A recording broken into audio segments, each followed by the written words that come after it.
everybody. So today we are still working on the rolls. I was going to show you how these trafficators work.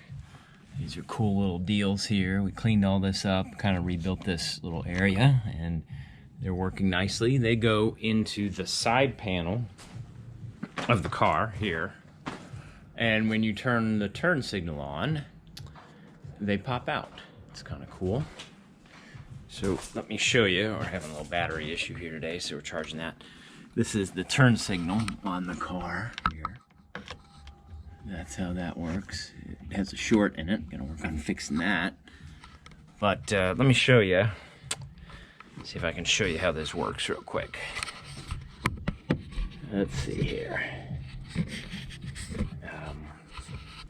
Yeah, let's do this. Okay, so the way this thing works, positive negative terminal on this dude here. I've got it hooked up to the battery, and when the turn signal engages, this little beauty comes up. It should light up on the end. I'm not sure what's happening in there, but that dude comes up. Turn signal on, should light up, but comes out of the side of the car and signals your left to right. So we're going to put those back in today. So that's pretty cool.